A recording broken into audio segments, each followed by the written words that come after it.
guys, what's up? Welcome back to my channel. Now, by the title of this video, you know what we're talking about today, and that is my personal favorite Quentin Tarantino movies.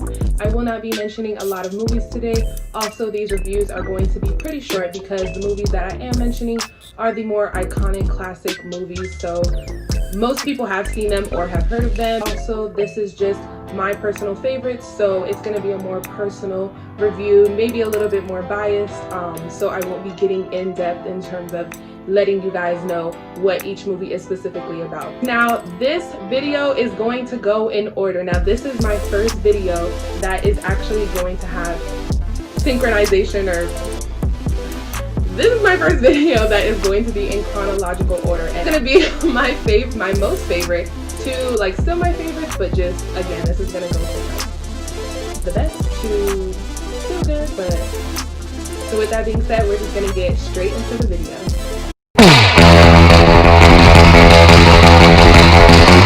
First on this list is Kill Bill Volume 2. Don't get it twisted, let me tell you something. So it's Kill Bill Volume 1 and Volume 2. Now, if you've seen these movies, you might be a Volume 1, like the Volume 1 is the best one. I personally, Volume 2, hands down, is the best one. Now, the thing with Kill Bill, it's about this woman, the bride, that's her code name or the name she's given, and it's played by Uma Thurman. Her real name is Beatrix Kiddo. She found out she was pregnant. She was like, okay, let me live a more like chill, regular lifestyle. Let me get married. Let me have this baby. I don't want to be an assassin anymore because now I'm pregnant. So that doesn't go well with her boss, and her boss's name is Bill, and Bill is another deadly assassin who is like her master, I guess you could say. Like, so he's her boss, and he, you know, that doesn't go over well with him when she's like, listen, I want to be out of this lifestyle, you know, I'm gonna start doing my own thing. And they also had a previous relationship, so he's a little bit jealous because now she's getting married to somebody else and having a baby with somebody else. So he's just like, plays it cool, but then puts a hit out on her. And he hires these 4 people to do the job, him included, so 5 altogether. And they go in, they tear up the wedding, kill everyone, thinking they killed her, but they didn't. Now, they think they beat her to death, but really she's still alive. She actually survives. And she wakes up out of a coma, and she's like, I'm getting revenge on everybody. Like, y'all thought I was playing, like, now I'm gonna show you what I'm really made of. It's over. So the whole movie, Volume 1 and Volume 2, is her getting revenge and taking out these 5 people. So it's 1, 2, 3, 4, 5. 5 is Bill. I feel like in Volume 2, there's more depth, there's more story in the movies. I personally like her backstory that they show in Volume 2. I like that they show you just a bit more of the backstory as opposed to Volume 1. So Volume 2 is just hands down my favorite, and Volume 1 is in there as well. It would be technically my second favorite because I just love the whole Kill Bill movies in general. I think it's Quentin Tarantino's best movie. Some would debate that with me, but with Volume 2, the reason why I like it a little bit better than Volume 1 is because it's less gory. It's a lot less blood. Volume 1 is like blood, literally blood, like especially towards the end. But yeah, I personally just like Volume 2 better. So yeah, with that being said, we're going to get into my next favorite, but I just want to let you know that first is Kill Bill Volume 2 and second is Kill Bill Volume 1. So technically the next movie mentioned is going to be my third favorite. All right, let's get right into it. So my next favorite Quentin Tarantino film is Inglourious Basterds. Now, this movie is so good. Like, I could watch this movie on repeat any given time of the day. Now, Quentin Tarantino, his movies tend to be on the longer side, so it is hard to really sit and watch these movies just kind of on repeat because it will take up a lot of time in your day. But in general, I am on YouTube a lot of the time just watching clips because these movies in general are just really, really good, and especially Inglourious Basterds. So with this movie, Inglourious Basterds, you get a little bit of everything, and you get everyone's perspective on World War II, or just really the time during World War II. Now, history, hi, hello. In the last movie review, we didn't know, now we know that we won.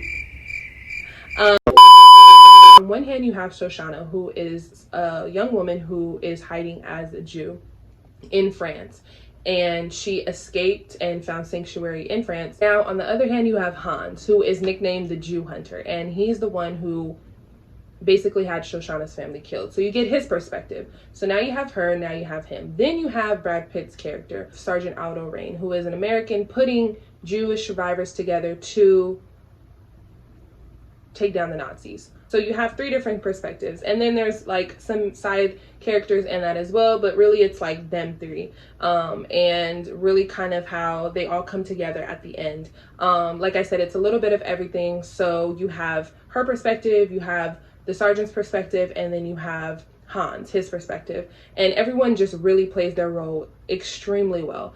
The acting is impeccable. It is majority in a different language, but reading the subtitles is no problem at all. The reason why Inglourious Basterds is my favorite of Quentin Tarantino films is because with the cussing, with the gore, it's not, to me, it doesn't take away from the story, it doesn't take away from the plot. It very much adds to it and really makes it better.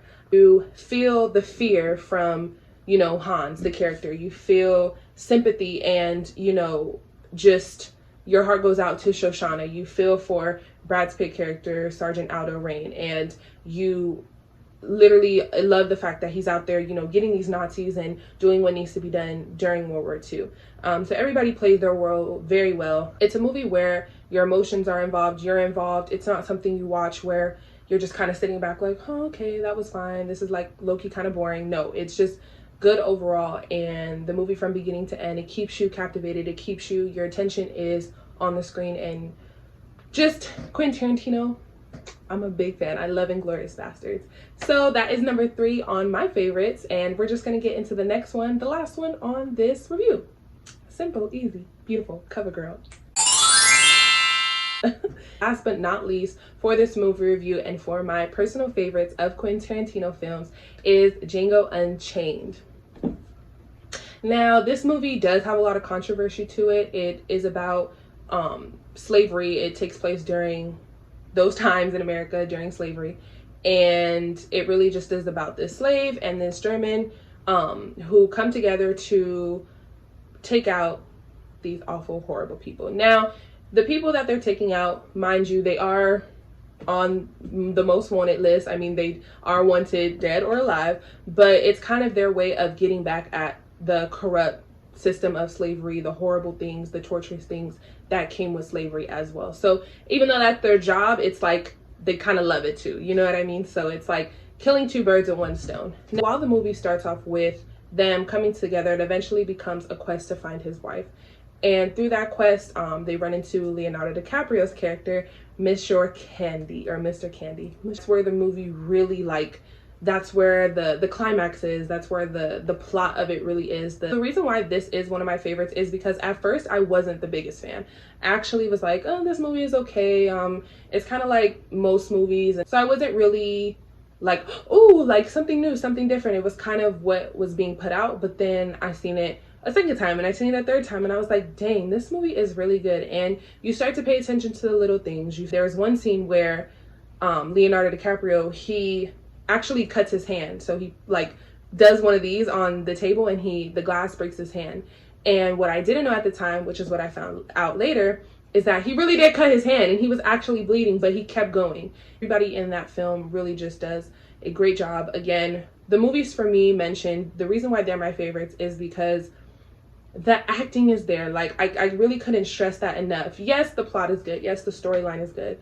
Yes, Quentin Tarantino is someone who, when you see his movies, you know that's a Quentin Tarantino film. They're very specific and very unique. But where the movie becomes a favorite for me is in the acting.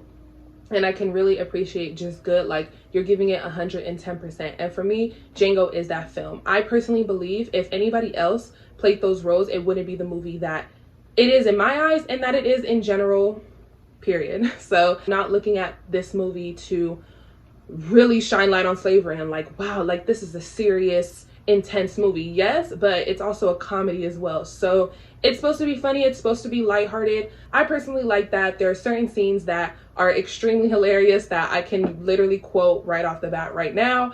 And overall, it's just a funny film to me. I like that it takes something super serious and makes it on the lighthearted side. Again, most people would say that's controversial and that's not okay, but Quentin Tarantino, I'm a big fan and I love this movie. So yeah, that's why it's on my favorites of his. But you guys, that was it. Those were my personal favorites. Those are my top favorites of Quentin Tarantino. Now, I do have this Pulp Fiction shirt on. Don't get me wrong, I love Pulp Fiction, but it's just not in there with my favorites, the ones I can watch over and over and over again. So with that, we're gonna get right into the honorable mentions. This is my favorite part. This one on the honorable mentions today is Pulp Fiction. I have the shirt on. I love the movie. It's just not my favorite necessarily, but it is a really good film. Like 9 out of 10. The other movies mentioned, to me, 10 out of 10. This one, 9. I'm sorry. There are people out there who literally love this movie to death, and like, how could this not be in your favorites? But that's just me. But number 2 is Once Upon a Time in Hollywood. Now, again, a movie that to me is really good. I've seen it once, was like, okay. Seen it again. All right, I like this movie. This is it. Soundtrack, by the way, is really, really good. I also think the soundtrack to Django is very good as well. Next on this honorable mentions list is Reservoir Dogs and Hateful Eight. Now, these are 2 movies I haven't seen, but I know are very good and very iconic in terms of Quentin Tarantino films. If you've seen them, please drop a comment down below and let me know if it's a movie worth watching. And just a little fun fact, the thing with Quentin Tarantino is he always makes cameos in his films. Now, not all of them, but most of them, he pops his head in once or twice in the film, which is really cool. And it's cool to see him be a part of the movie he directs, which I think is very unique because you don't really see that with a lot of directors. So yeah, I really like that about him. But yeah, that was my honorable mentions list. I hope that you liked what I had to say today. Again, this was pretty short, sweet, to the point. This is my personal opinion, my favorites of all time by Quentin Tarantino. So yeah, with that, we're kind of done. Or we are done. Bye!